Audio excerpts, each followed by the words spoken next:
Go,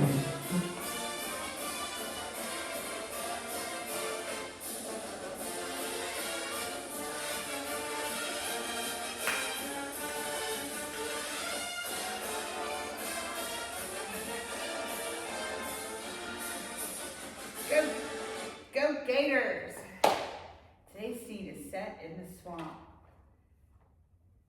Lilly clapped her hands and sang one of the many Florida Gator cheers. She and 75,000 other Gator fans packed into the swamp.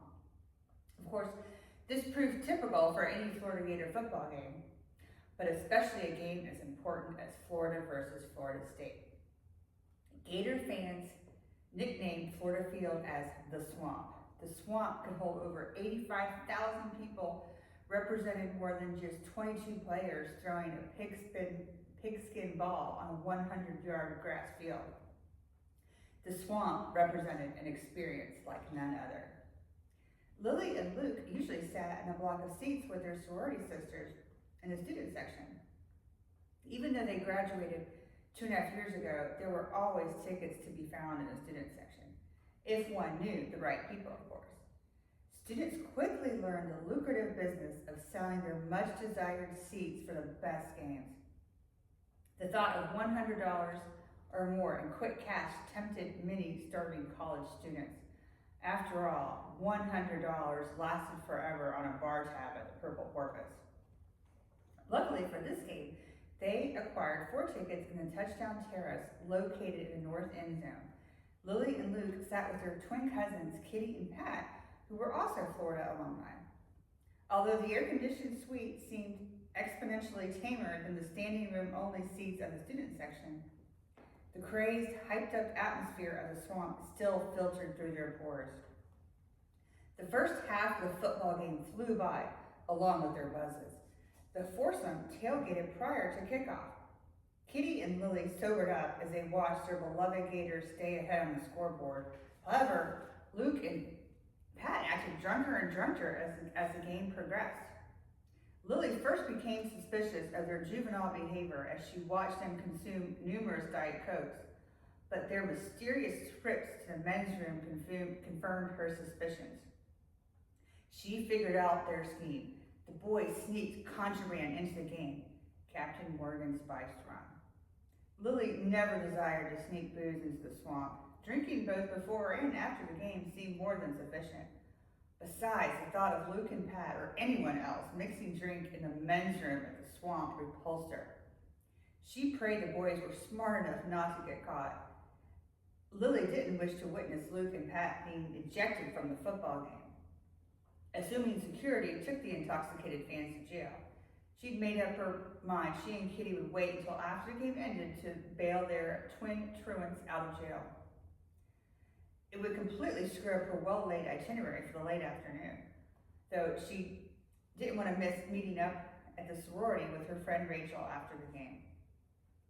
The clock turned 0 at halftime, and Lilly hollered with the crowd.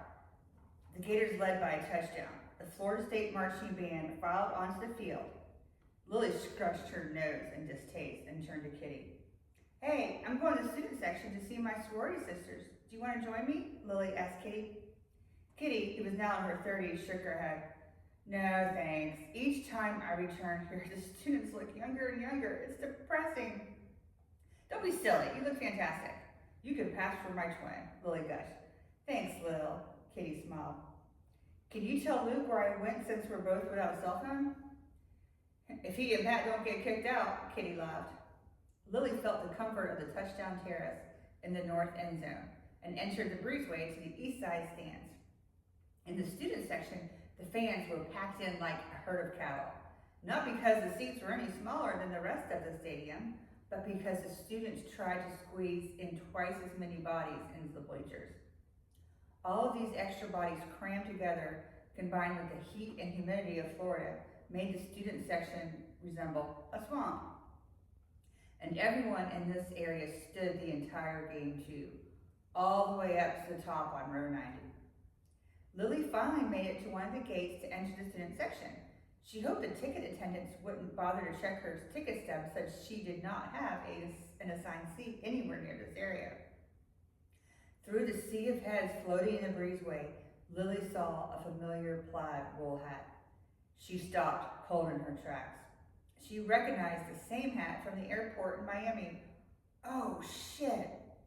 Standing by the gate, she saw the man in the pink baseball cap who'd followed her in New York City. His eyes scanned the crowd. He looked for someone. Lilly.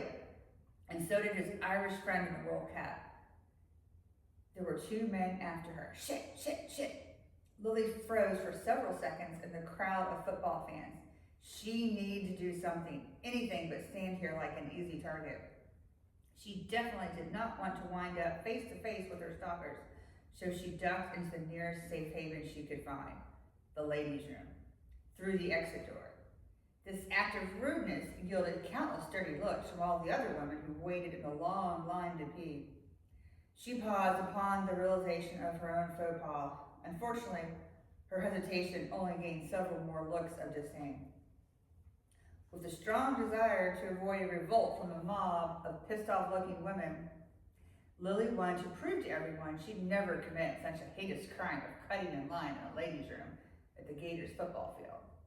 So she made a beeline to one of the many sinks against the wall. Lilly splashed cold water on her face and chest in a futile effort to cool off. Scared and trapped, she looked at her flushed complexion in the mirror above the sink. Calm down, Lilly. Think.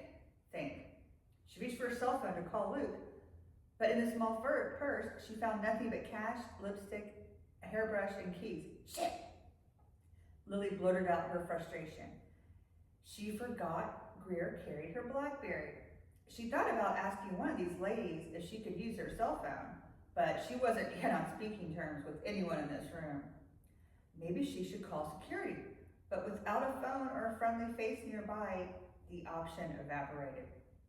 The second she left the safety of the ladies' room, she'd be captured by two men who were most likely trying to kill her, if she were to judge from the earlier incident in the Keys. Come back next time for the next part of the chapter.